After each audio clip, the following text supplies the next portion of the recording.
Did he ever tell you about Maggie? Diane shook her head. Not by name. She paused. But when I was 16, I came home late one night and he was sitting in the dark with the radio on. Not our radio, an old one he'd kept in the garage. He was listening to an oldies station and You Belong to Me came on. Thomas's skin prickled. Diane swallowed. He started crying. I'd never seen my father cry. I asked what was wrong and he said, nothing, just an old song. Her voice tightened. I didn't understand until years later, when I found one letter in the tin after he died. Just one. It was from a man named Ray Whitman, dated 1954. Diane reached into her cardigan pocket and pulled out a folded piece of paper worn at the edges. She unfolded it carefully. My father carried this for the rest of his life, she said. I've carried it since he died. She handed it to Thomas. Thomas took it with trembling fingers and read. Harold, I don't know how to say this without sounding like a man meddling in things that aren't his business, but I can't keep quiet anymore. Margaret didn't tell you the truth. The baby didn't die. I don't know where the child is now. Margaret is frightened and stubborn, and she thinks pain is something she has to swallow alone. I'm sorry. I'm sorry I didn't tell you sooner. I thought she'd do it herself. She hasn't. If you want to talk, you know where to find me. Ray Whitman. Thomas's vision blurred. He blinked hard. Diane watched him closely. He knew, she whispered. At least, he knew later. Thomas swallowed. Did he ever go back? He managed. Diane's jaw tightened. I don't know, she said. But I found that letter in the tin, along with a note in his handwriting. She reached into her pocket again and pulled out a smaller slip of paper. Thomas read it. Ray says she lied. Baby alive. Maggie afraid. I can't ask her again. If I do, I'll hate her or I'll beg, and I don't trust myself. I'll live with not knowing because at least not knowing doesn't kill her. Thomas's chest ached so fiercely he had to press a hand to it. He chose not to push, Thomas whispered, stunned. He chose her. Diane nodded slowly, tears shining in her eyes. He chose to leave it alone, she said. And maybe he regretted it. Maybe he didn't. But he kept the song. Thomas sat down hard on a folding chair, his legs suddenly weak. Diane sat across from him. My mother, my real mother, was a good woman, Diane said quietly. She loved my father, but sometimes I felt like I was sharing him with something I couldn't see. Thomas stared at the papers in his lap. He thought about his mother's words.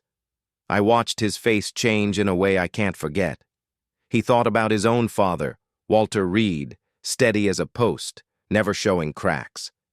He looked up at Diane. Did my mother ever tell you why she didn't go back for Anne? Diane's gaze dropped to her hands. She said she tried, Diane said softly. She said she went to Philadelphia once in the 60s, stood outside an address she had, and then walked away because she couldn't bear the thought of being turned away in person. She said she watched a little girl through a window, and she couldn't be sure if it was Anne, but she told herself it was because believing it made her feel worse and better at the same time. Thomas swallowed. The image hit him hard. His mother, standing outside a stranger's home, looking in. Diane continued, She told me she didn't want to ruin Anne's life. She said, what if she's happy? What right do I have to show up and make her unhappy just because I'm ashamed? Thomas's mouth went dry. He thought of the adoption form. The Kleins request no further contact. He thought of Anne living a life that might have been fine, might have been hard, might have been anything. Thomas sat quietly for a moment, then asked, Why did my mother tell you? 2 years ago. Diane's expression softened. Because she was running out of time, she said, and because Ray died. Thomas blinked. Ray died? Diane nodded. Ray Whitman passed away in 2024. We found boxes in his attic, letters, records, notes. He'd saved everything, including something addressed to Margaret. We tracked her down. Thomas's throat tightened. What did Ray leave her? Diane stood and walked to a small plastic bin in the corner. She lifted the lid and rummaged carefully, then pulled out a record sleeve. It wasn't a vinyl record. It was a thin acetate disc, the kind used for radio recordings, labeled in faded ink. Saturday Night Serenade, October 25, 1952. Ray Whitman. Diane held it like it was fragile glass. "We found this," she said. "Ray recorded a lot of his shows. We've been digitizing them. We played some tonight out in the hall." Thomas stared at the acetate. His heart pounded. Is that the night he said, "For Hal, from Maggie," Diane said gently. "Yes." Thomas's breath caught. "I heard it," he whispered. "On the radio, at home. The old Philco played it. Like it was live." Diane's eyes widened slightly. "Clara told me," she said. "She said your radio pulled the broadcast like it was reaching backward." Thomas shook his head, overwhelmed. "I don't understand." Diane's voice softened. "Maybe you don't have to," she said. "Maybe it's enough that it's still here." She sat again and looked at Thomas, steady and kind. "Why did your mother want you to come tonight?" Diane asked. Thomas's hands tightened on the folder. "She wanted me to tell you the truth," he said. "About Anne, about her lying, about everything." Diane nodded. "She told me enough," she said. "But hearing it from you is different, I guess, because you're the one still living with her choices." Thomas swallowed hard. "I'm angry," he admitted, and the honesty surprised him. "And I'm sad. And I don't know what to do with any of it." Diane's mouth trembled. "Join the club," she said quietly. They sat in silence for a moment, two people in their 70s carrying a love story they hadn't created. Then Diane asked, "What do you want now, Thomas?" Thomas stared at the adoption record scrap. He thought about the DNA kit sitting on his kitchen counter at home, waiting to be mailed. He thought about Anne out there somewhere, possibly living her life without any idea of these letters and songs and secrets. "I want to know what happened to her," he said. His voice cracked. "I want to know if she was okay." Diane nodded slowly. "Then we should try," she said. Thomas looked up, surprised. "We?" Diane's eyes glistened. "Anne is my father's child, too," she said, "which makes her my sister." Thomas's breath caught. Diane continued, "I spent my whole life thinking I was an only child. Maybe I wasn't. Maybe there's a woman out there who deserves to know the truth too, even if it's late." Thomas swallowed, his throat tight. "What if she doesn't want to know?" Diane's gaze held his. "Then she'll tell us," she said. "But we won't decide for her the way they decided for her." Something in Thomas loosened at that. Not all the way, but enough to breathe. From the hall outside, a muffled cheer rose, someone laughing loudly, someone calling out a name. Diane wiped her eyes quickly and stood. "Come on," she said. "They're about to play the acetate. You should hear it here, not through static." Thomas hesitated, then stood and followed her back into the hall. People had gathered around a small table where a modern speaker system sat beside a laptop. Clara Ward stood nearby, talking with an older man who looked like he'd once been handsome in a movie star way. Someone held a microphone. Diane guided Thomas to the front, and people shifted politely, making room when they saw her. Clara's eyes met Thomas's. She gave him a small nod as if to say, "You're here. Good." The man with the microphone cleared his throat. "All right," he said, smiling. "We've got a special one tonight. An excerpt from October 25th, 1952. Ray Whitman's Saturday Night Serenade." There was a hush. The laptop clicked. A faint crackle sounded through the speakers, and then a voice, warm and alive, filled the hall. "Good evening, Parkville," Ray Whitman said. "This is Ray Whitman." Thomas's skin prickled. It was the same voice he'd heard through the Philco, but clearer now, less ghostly, more human. It sounded like a man smiling into a microphone, unaware his words would outlive him. Ray chatted briefly, about the weather, about the high school game, about the way fall made people sentimental. Then his tone shifted, softer. "We've got a request tonight," Ray said, "from someone who didn't sign their name. Just a note that says, 'For Hal, from Maggie.'" Thomas felt Diane's hand touch his arm, steadying him. Ray continued, "And Maggie, if you're out there listening, well, you know what you know." There was a crackle, a brief pause, and then the first notes of "You Belong to Me." The hall seemed to breathe in as one. People listened with soft faces, some smiling, some crying without fully knowing why. Thomas listened and felt time fold. He imagined his mother, 19, frightened, in love, listening in some small room. He imagined Harold overseas, hearing the song and feeling for a moment less alone. The song ended, the recording crackled, and Ray's voice returned. "That one," he said softly, "has a way of finding the people it belongs to." The recording faded out. The hall erupted into applause, gentle, reverent, like clapping in church. Thomas stood frozen, his eyes wet. Diane leaned toward him and whispered. "He knew," she said. Thomas swallowed. "Ray?" Diane nodded. "Ray knew there was more to it than a song," she whispered. "He always did." Thomas looked at Clara across the table. She watched him with a look that said she understood more than she was saying.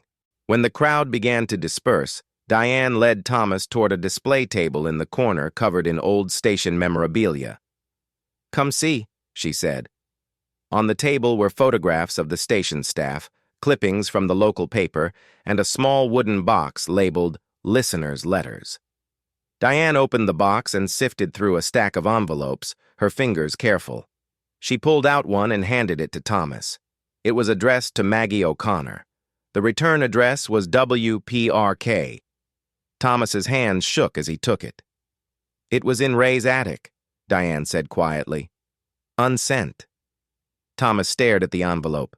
It was sealed. He looked up at Diane. "I shouldn't—" "You should," Diane said gently. "It's yours now."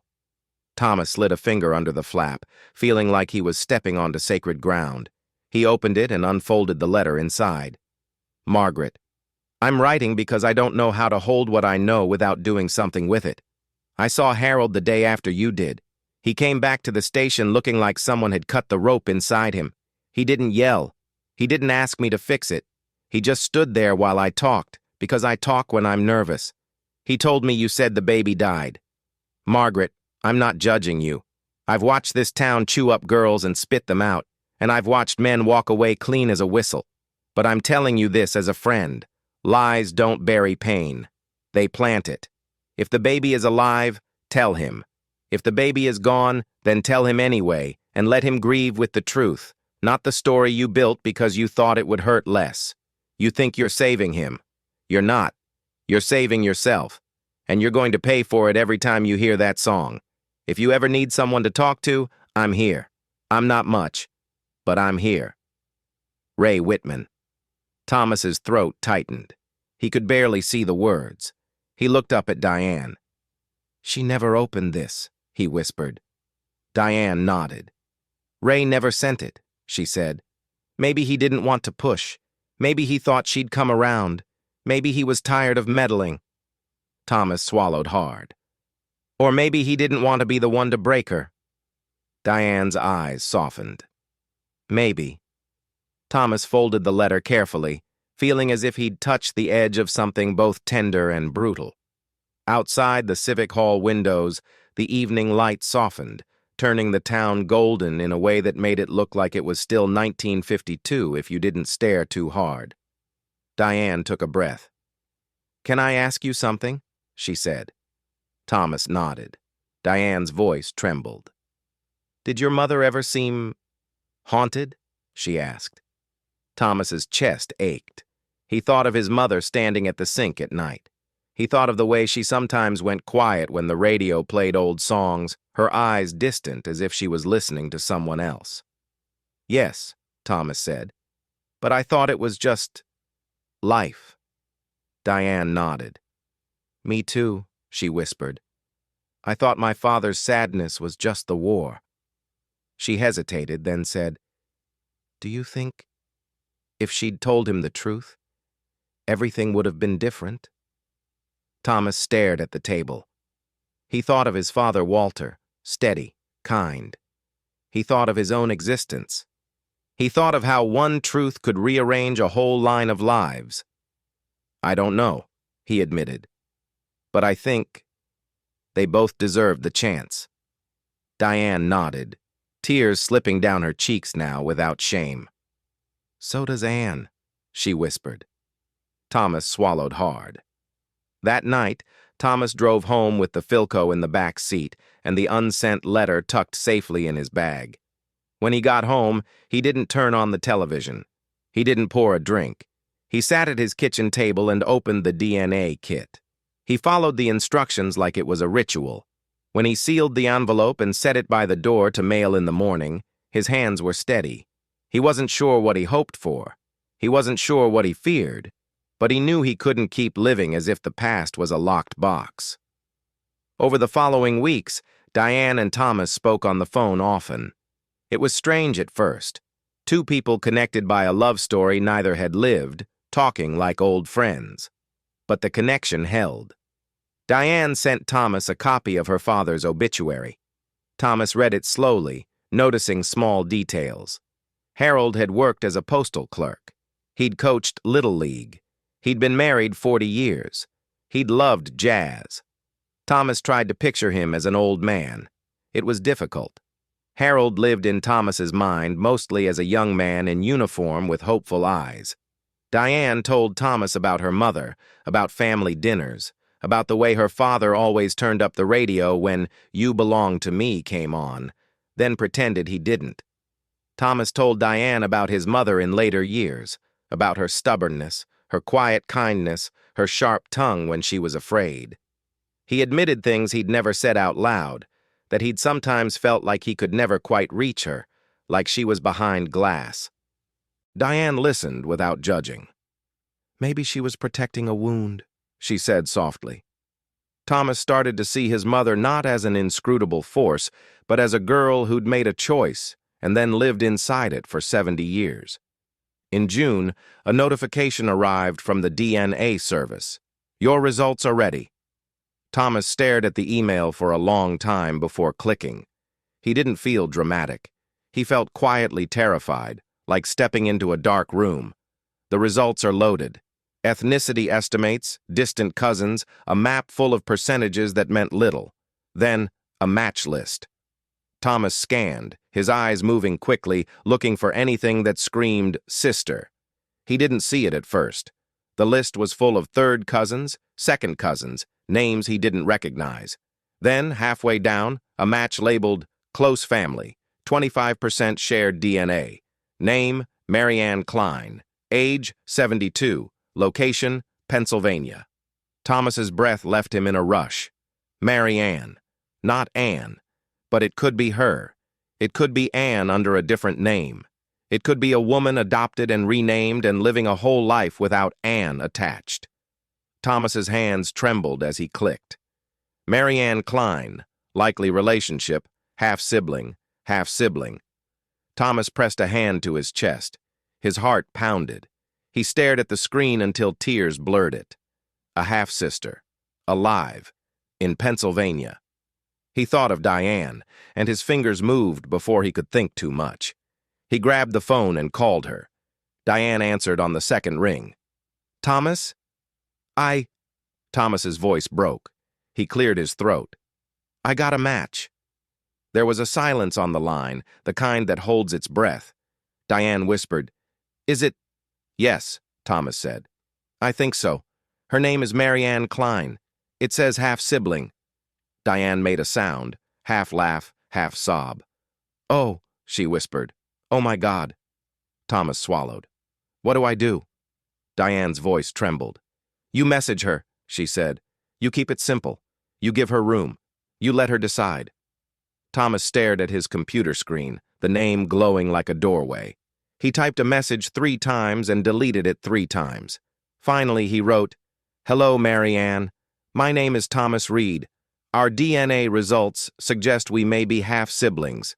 My mother was Margaret O'Connor, later Margaret Reed. I believe you may have been adopted as an infant. I don't want to disrupt your life, but I wanted to reach out in case you've ever wondered. If you're open to talking, I'm here. If not, I understand completely. He read it over and over, afraid of how small words looked next to 70 years. Then he pressed send. For the next 2 days, Thomas barely slept. He checked his email like a man checking a pulse. He imagined Marianne reading his message and laughing, dismissing it. He imagined her crying. He imagined her angry. He imagined her not answering at all. On the 3rd day, a notification arrived. Marianne Klein has replied. Thomas sat down hard in his chair. He clicked. Thomas, I have wondered for 72 years. My adoptive parents told me when I was young that I was adopted, but they never spoke of it again. I didn't push because they were good to me, and I didn't want to seem ungrateful. But the question stayed. I don't know who Margaret O'Connor is. I don't know who you are. But I do know that my whole life I have had a strange ache when I hear certain old songs, like I'm missing a room I've never been in. Yes, I would like to talk. Marianne Thomas stared at the message until his eyes burned. He read the line about old songs again. A strange ache. He thought of You Belong to Me floating through his mother's kitchen.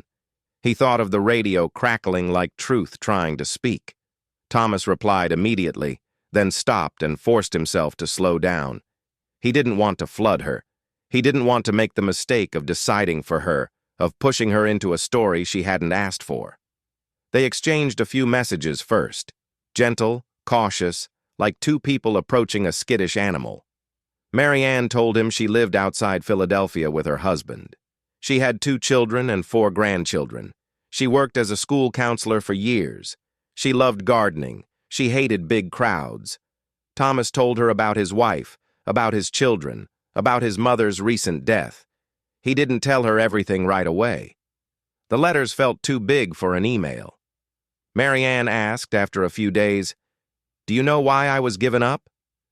Thomas stared at the question for a long time, his fingers hovering over the keyboard.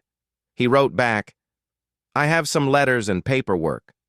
The short answer is, she was young and afraid, and she thought you'd have a better life. I don't think she stopped loving you. I think she never forgave herself." Marianne replied the next day, "Can we talk on the phone?" Thomas's hands trembled as he dialed the number she provided. The phone rang twice. "Hello?" a woman's voice said. It was older but clear, a voice that sounded like someone who listened for a living. Thomas's throat tightened. "Marianne?" "Yes," she said. "Thomas?" "Yes." There was a pause, a long one, not awkward exactly, more like both of them were standing at the edge of something deep. Then Marianne said softly, "I didn't think this would happen. Not now." Thomas swallowed. "Neither did I." Marianne exhaled. "Tell me about her," she said. "Tell me about Margaret." Thomas closed his eyes and pictured his mother's hands, strong, capable, sometimes trembling in later years as she tried to pour coffee without spilling. "She was complicated," Thomas said, his voice rough. "She could be hard. She could be funny when she wanted to be. She made the best pot roast you ever tasted. She never sat down when there was work to do, even when she should have. She didn't talk about feelings much." Marianne was quiet. Thomas continued. "But she loved in the ways she knew how. She showed up. She made sure you had what you needed. She kept things running." Marianne's voice trembled. Did she ever look for me?" Thomas swallowed hard. "Yes," he said. "She kept your records. She went to Philadelphia once.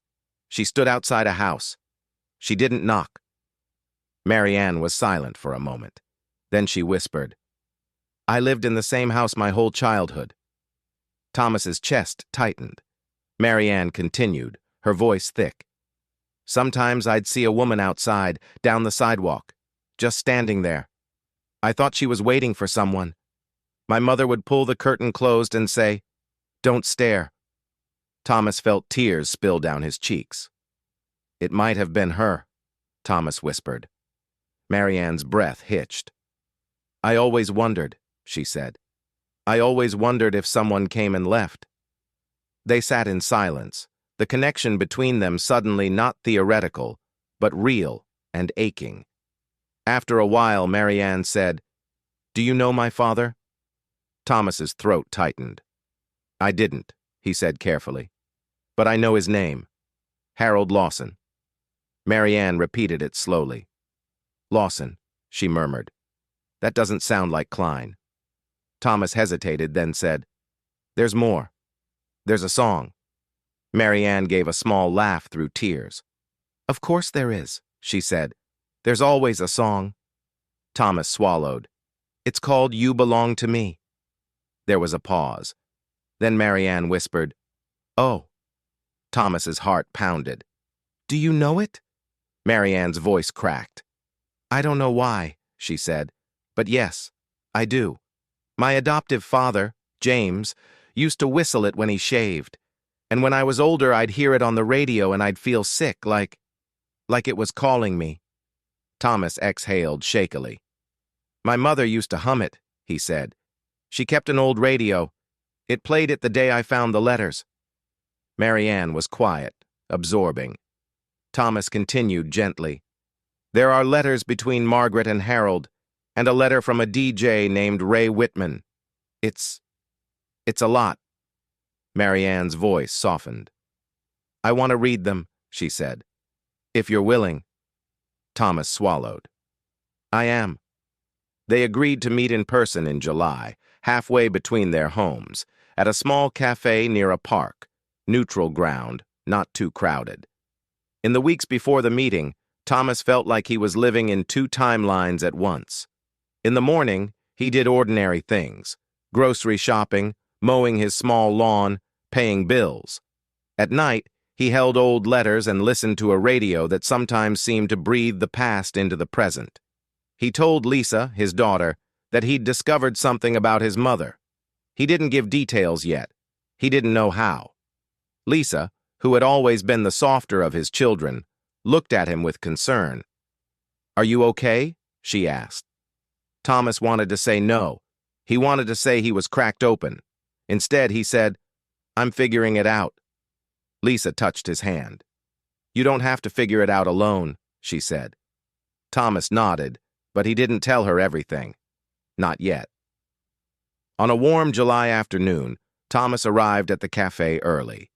He chose a table near the window where he could see the park outside. Children running, couples walking, normal life.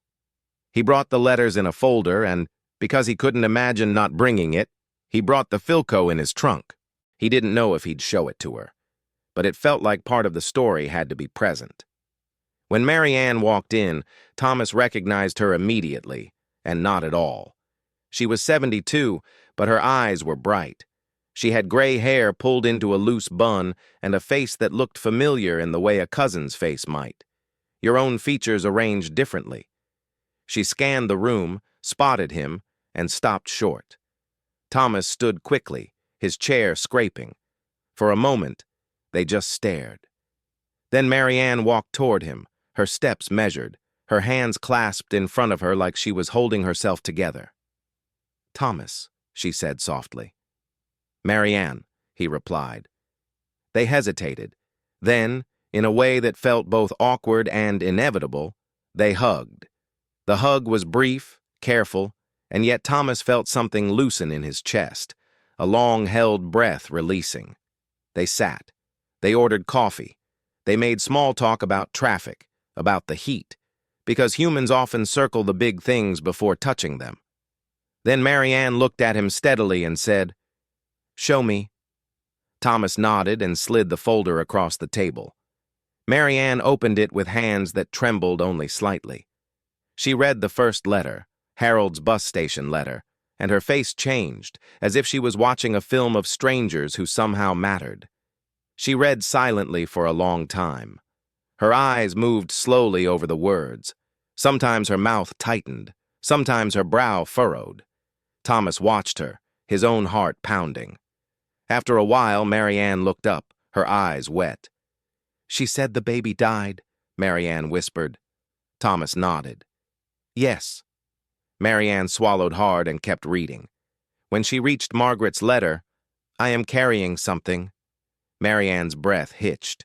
She covered her mouth with her hand. "She loved him," Marianne whispered. Thomas nodded again. "Yes." Marianne read Ray Whitman's unsent letter and shook her head slowly, as if she couldn't believe anyone had carried this much for so long. When she finished, she sat back and stared out the window at the park for a long time. Finally, she said quietly, "I'm angry." Thomas nodded. "Me too." Marianne's voice tightened. "Not just at her," she said. "At everything. At how the world was. At how it made her afraid. At how it made him leave. At how it made everyone keep quiet." Thomas swallowed. "Yes." Marianne wiped her cheek. "And I'm sad for her," she admitted, as if it surprised her. "She lived with it." Thomas stared at his hands. "She did," he said softly.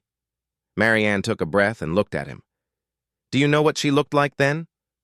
Thomas hesitated, then reached into the folder and pulled out the photo from 1952, Maggie and Hal outside WPRK. He slid it across. Marianne picked it up and stared. Her fingers traced Margaret's smiling face, then moved to Harold's uniform cap. Marianne's mouth trembled.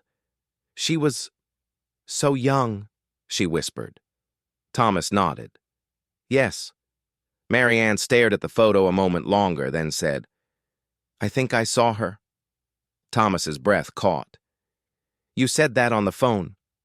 Marianne nodded slowly. "There was a woman sometimes," she said. "Down the sidewalk.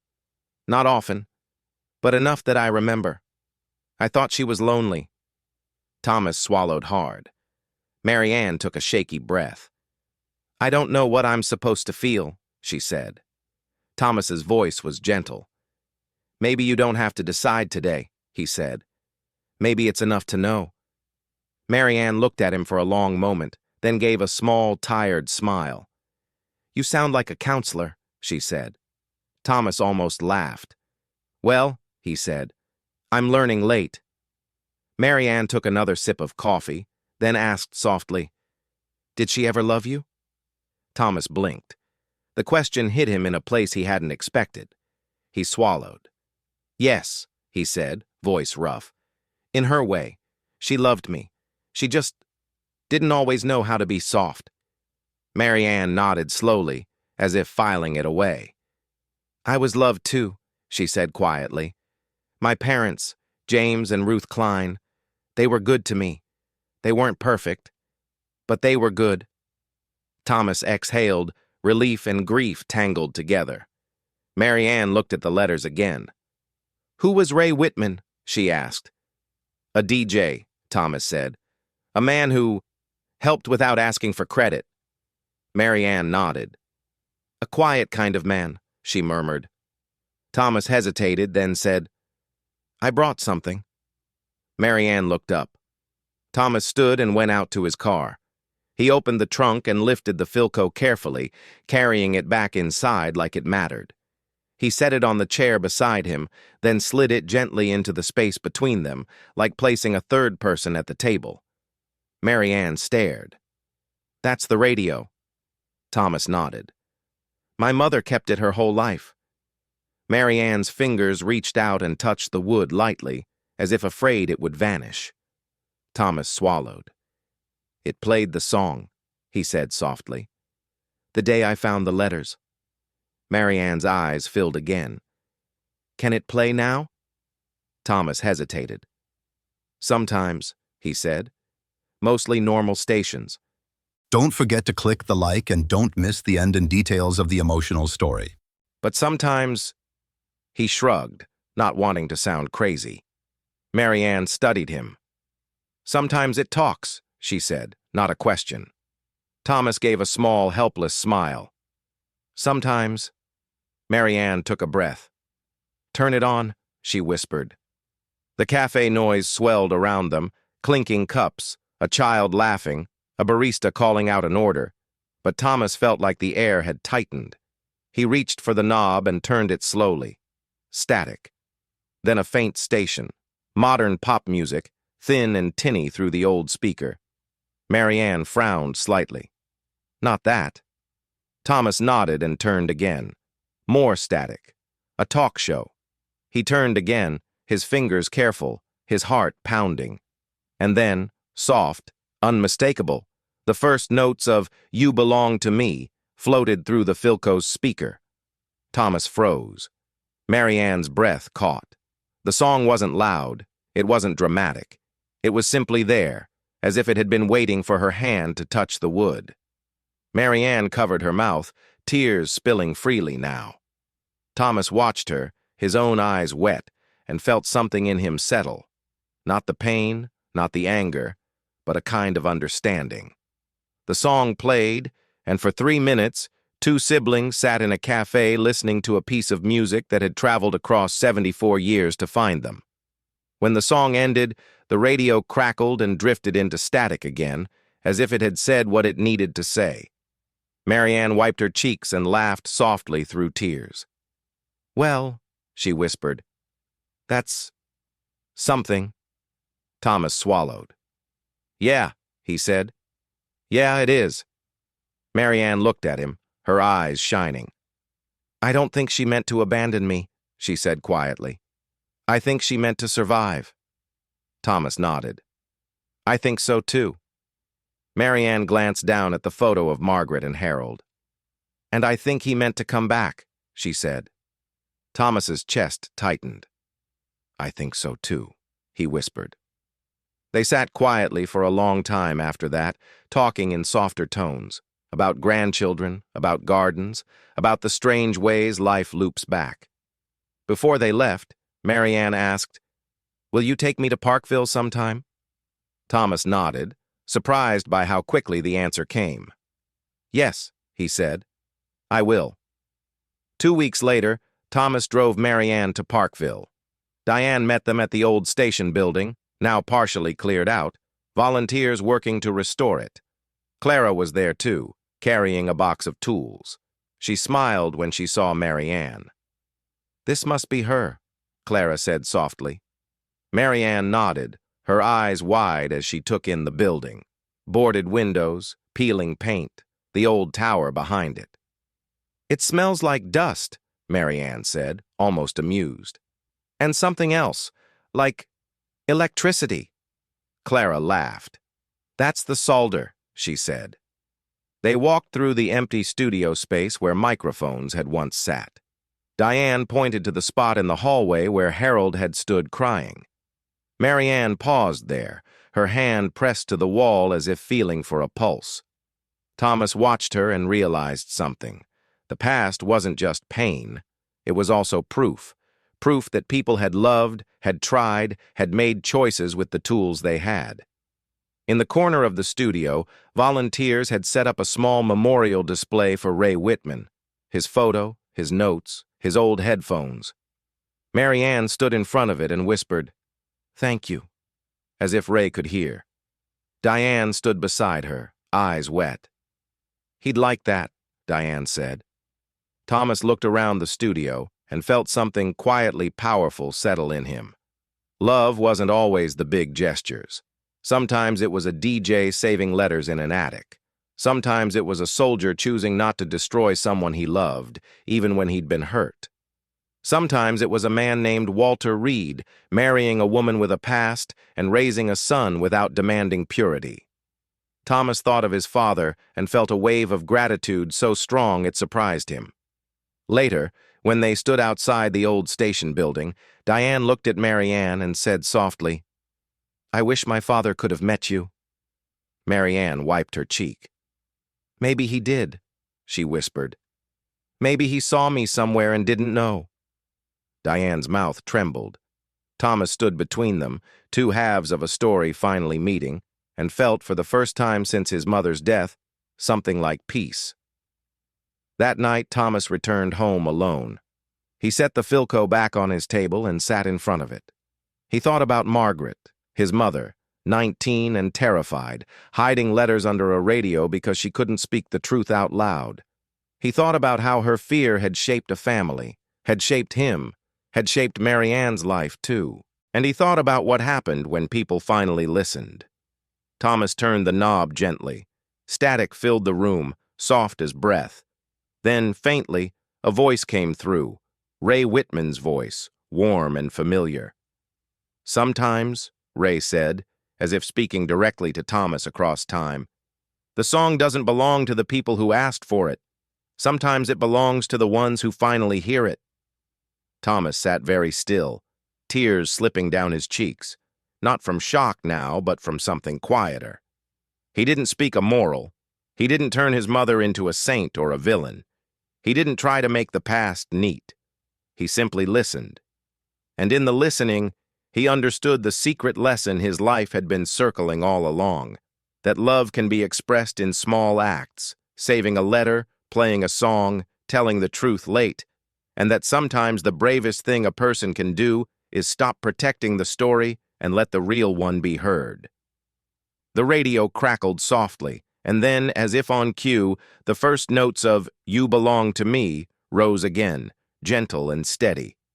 Thomas closed his eyes, and this time, instead of flinching, he let the song wash through him like forgiveness, finding its way home. The moral is truth told with care, no matter how late, can heal what silence quietly destroys. Thank you for watching. Subscribe for more real-life stories.